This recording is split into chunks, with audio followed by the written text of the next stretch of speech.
Good morning, students.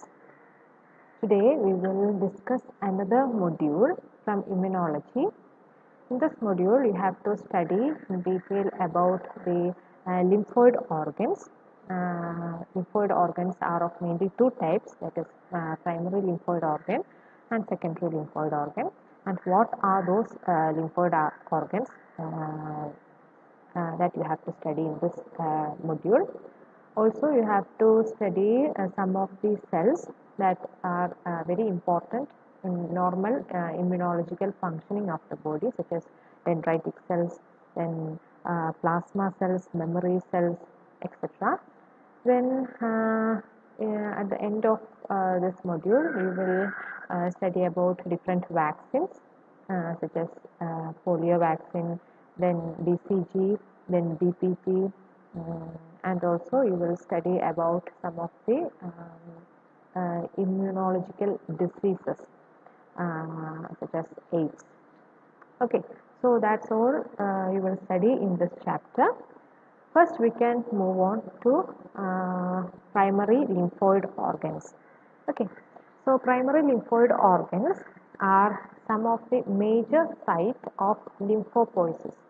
Lymphopoiesis means the formation of lymphocyte അല്ലെങ്കിൽ ലിംഫോസൈറ്റുകളുടെ ഫോർമേഷനെ പറയുന്ന ഒരു ഷോർട്ട് ടേം ആണ് ലിംഫോപോയിസിസ്. നമുക്കറിയാം നമ്മുടെ ബ്ലഡിൽ ഒരുപാട് ടൈപ്പ് സെല്ലുകളുണ്ട് അല്ലേ. റെഡ് ബ്ലഡ് സെൽസ് ഉണ്ട്, വൈറ്റ് ബ്ലഡ് സെൽസ് ഉണ്ട്. വൈറ്റ് ബ്ലഡ് സെൽസ് തന്നെ പല ടൈപ്പിലുണ്ട്. Neutrophils, eosinophils, basophil, then lymphocyte, monocyte. അതിനകത്ത് ലിംഫോസൈറ്റ് എന്ന് പറയുന്നത് is peculiarly important for the immunological functioning. ലിംഫോസൈറ്റുകൾ രണ്ട് ടൈപ്പ് ഉണ്ട്, ബി ലിംഫോസൈറ്റും ടി ലിംഫോസൈറ്റും. അതിനകത്ത് ബി ലിംഫോസൈറ്റുകളാണ് ആൻറ്റിബോഡീസ് പ്രൊഡ്യൂസ് ചെയ്യുന്നത്. ഓക്കെ, ടി ലിംഫോസൈറ്റും ഇമ്മ്യൂണോളജിക്കലി വളരെ ഇമ്പോർട്ടൻ്റ് ആയിട്ടുള്ള സെല്ലുകളാണ്. ഓക്കെ, അപ്പോൾ പ്രൈമറിയും അതേപോലെ സെക്കൻഡറി ലിംഫോയിഡ് ഓർഗൻസിൻ്റെ മെയിൻ ഫങ്ഷൻ എന്ന് പറഞ്ഞാൽ, പ്രത്യേകിച്ച് പ്രൈമറി ലിംഫോയിഡ് ഓർഗൻസിൻ്റെ മെയിൻ ഫങ്ഷൻ എന്ന് പറഞ്ഞാൽ they are the major site for lymphopoiesis. Lymphopoiesis എന്ന് പറഞ്ഞാൽ എന്താ? ലിംഫോസൈറ്റ്സിൻ്റെ ഫോർമേഷനെ പറയുന്ന പേരാണ് ലിംഫോപോയിസിസ്. അപ്പോൾ ലിംഫോസൈറ്റ്സ് ഫോം ചെയ്യുന്നത് അല്ലെങ്കിൽ lymphocytes originates from the primary lymphoid organs. Clear ആയോ? അപ്പോൾ ബി സെല്ലും അതേപോലെ ടി ലിംഫോസൈറ്റൊക്കെ ഒറിജിനേറ്റ് ചെയ്യുന്നത് എവിടെ നിന്നാണ്? പ്രൈമറി ലിംഫോയിഡ് ഓർഗൻസ് നിന്നാണ്. ഓക്കെ, അപ്പോൾ നമുക്ക് നോക്കാം what are the different primary lymphoid organs in case of mammals. In case of mammals, the primary lymphoid organs are thymus and bone marrow. Very important. Okay, thymus and bone marrow are the major lymphoid organs. Here you can see the structure of thymus. Okay, നമുക്ക് പഠിച്ചല്ലേ, thymus എവിടെയാണ് കാണുന്നത്? നമ്മുടെ sternum ബോണിൻ്റെ തൊട്ട് ബാക്കിലായിട്ട്. അതേപോലെ രണ്ട് ലങ്സിൻ്റെ ഇടയിൽ ഹാർട്ടിൻ്റെ തൊട്ട് മുകളിലായിട്ട് കാണപ്പെടുന്ന ഒരു ബൈലോബ്ഡ് ആയിട്ടുള്ള ഒരു ഓർഗനാണ് തൈമസ്. ഓക്കെ, അപ്പോൾ തൈമസ് ബൈലോബ്ഡ് ആണെന്ന് പറഞ്ഞു.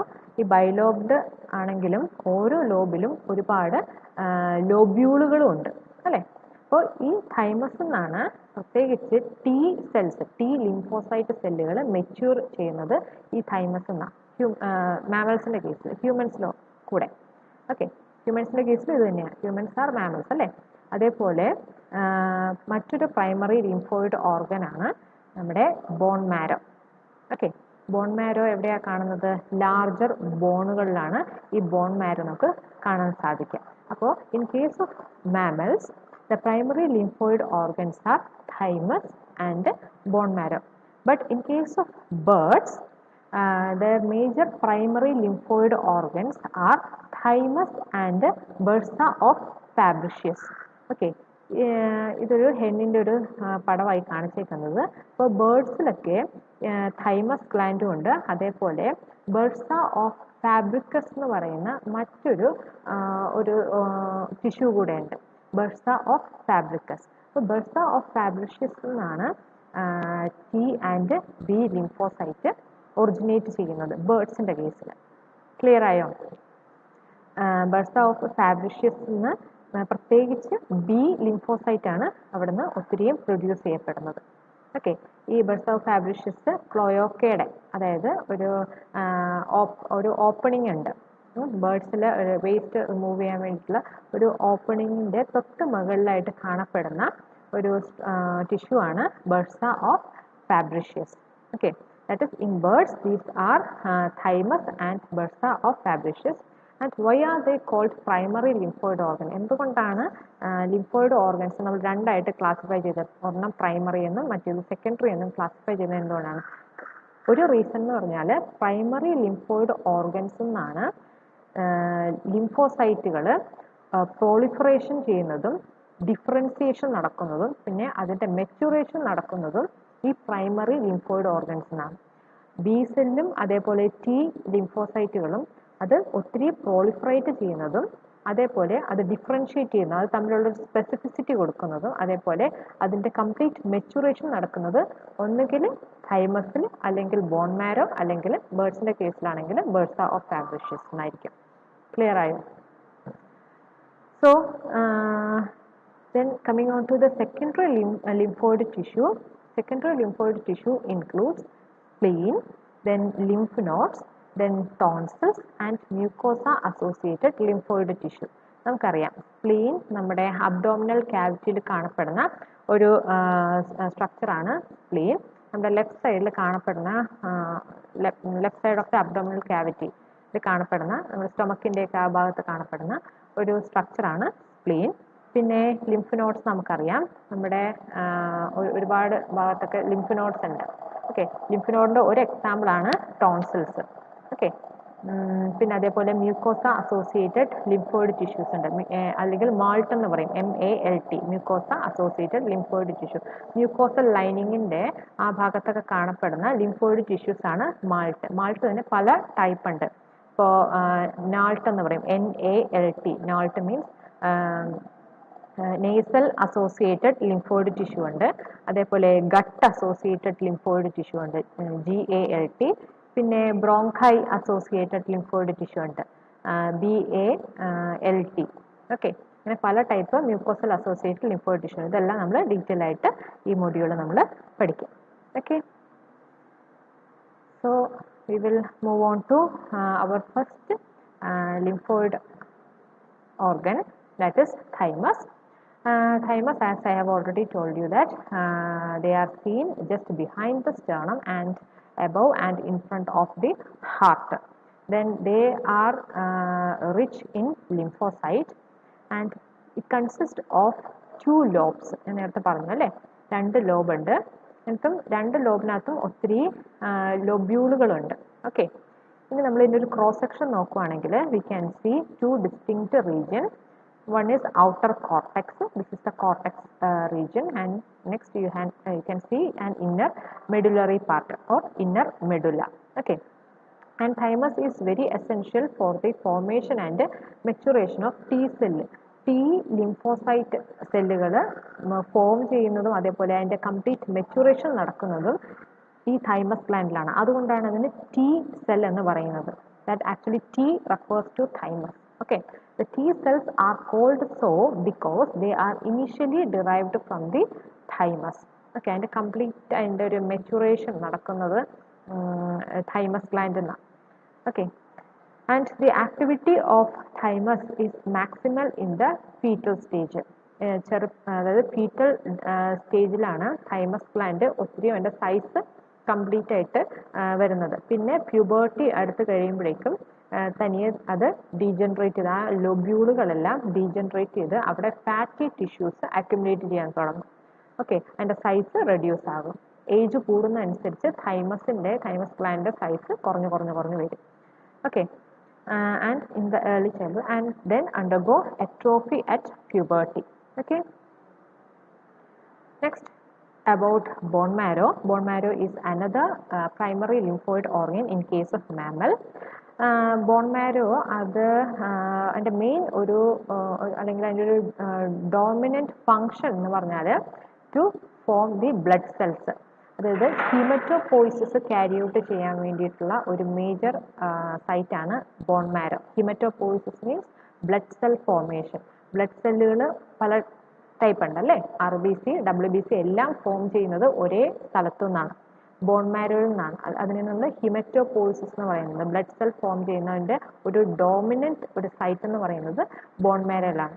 അതേപോലെ ഫീറ്റൽ ഡെവലപ്മെന്റൽ സ്റ്റേജിൽ, അതായത് അതിൻ്റെയൊക്കെ ഒരു അവസാന മാസമൊക്കെ ആകുമ്പോഴേക്കും bone marrow is become the dominant site for hematopoiesis.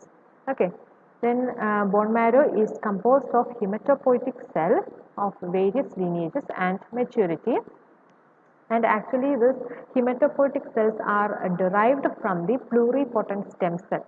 നമ്മുടെ ബോൺ മാരോയിൽ അല്ലെങ്കിൽ ലാർജർ ബോൺസിലൊക്കെ തന്നെ പ്ലൂറിപൊട്ടൻ്റ് ആയിട്ടുള്ള സ്റ്റെം സെല്ലുകളുണ്ട്. Pluripotent stem cell mean they can form any of the specific type of cell.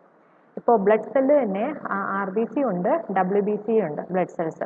അപ്പോൾ ഈ pluripotent stem cell means they can either form RBC or WBC. അങ്ങനത്തെ ടൈപ്പ് സെല്ലുകളെയാണ് നമ്മൾ പ്ലൂറിപൊട്ടൻ്റ് സെൽ എന്ന് പറയുന്നത്. പിന്നെ ടോട്ടിപൊട്ടൻ്റ് സെൽസ് ഉണ്ട്. Totipotent cells means they can form any kind of cell.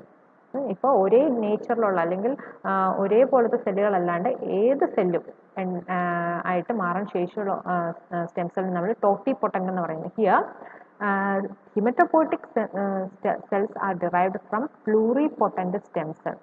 They can either form lymphoid cell or they can form blood cells.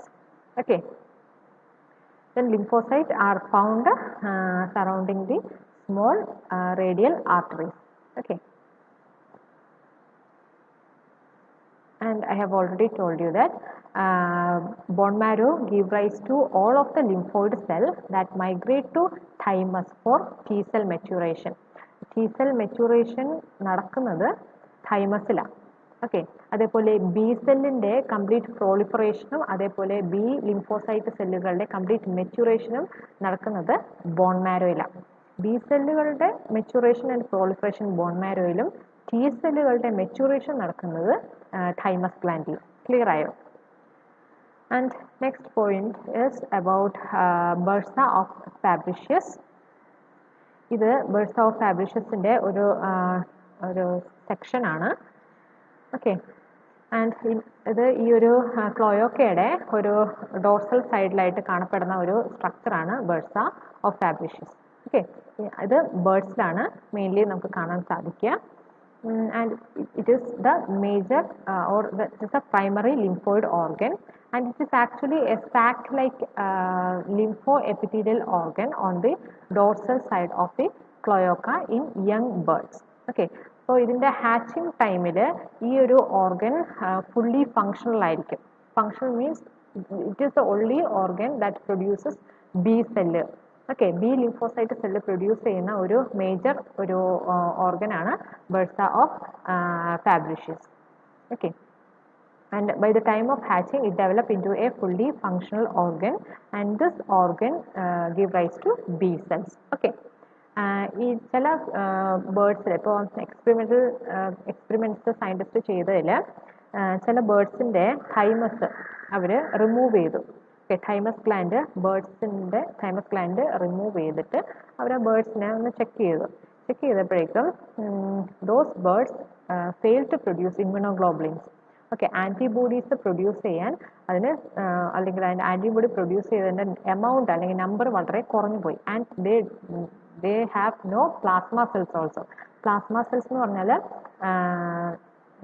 B സെല്ലുകൾ തന്നെ mature ഒരു പർട്ടിക്കുലർ ആൻറ്റിബോഡി പ്രൊഡ്യൂസ് ചെയ്യുന്ന സെല്ലുകളാണ് plasma cells. Plasma cell have the capacity to produce a large number of antibody. Okay, B സെല്ലുകൾ തന്നെയാണ് plasma സെല്ലുകൾ, പക്ഷെ കുറച്ചും കൂടെ സ്പെസിഫിക് ആയിരിക്കും. ആൻറ്റിബോഡി ഒത്തിരി പ്രൊഡ്യൂസ് ചെയ്യും, അതേപോലെ ഒരു പർട്ടിക്കുലർ നേച്ചർ ആൻറ്റിബോഡി ആയിരിക്കും എപ്പോഴും പ്രൊഡ്യൂസ് ചെയ്യുക. Okay, and that kind of cells are called plasma cell, and that is thymectomized chicken. Thymectomized എന്ന് പറഞ്ഞാൽ തൈമസ് റിമൂവ് ചെയ്ത ചിക്കനിൽ it failed to produce immunoglobulin and have no plasma cells. Okay, and it is now known that bursa derived lymphocyte migrate to the spleen and the lymph node. ബേർഡ്സിൻ്റെ ഒക്കെ കേസിൽ Bursa produce ചെയ്ത ലിംഫോസൈറ്റുകൾ നേരെ secondary ലിംഫോസൈറ്റുകളിലോട്ട് അത് പിന്നീട് migrate ചെയ്ത് പോവുക ചെയ്യുന്നത്. ഇത് ബേർഡ്സിൻ്റെ കാര്യത്തിൽ മാത്രമല്ല കേട്ടോ, ഹ്യൂമൻസിൻ്റെ അല്ലെങ്കിൽ മാമൽസിൻ്റെ പൊതുവേ തന്നെ കാര്യം അങ്ങനെ തന്നെയാണ്. പ്രൈമറി ലിംഫോയിഡ് ഓർഗൻസിന് അത് സെക്കൻഡറി ലിംഫോയിഡ് ഓർഗൻസിലോട്ട് മൈഗ്രേറ്റ്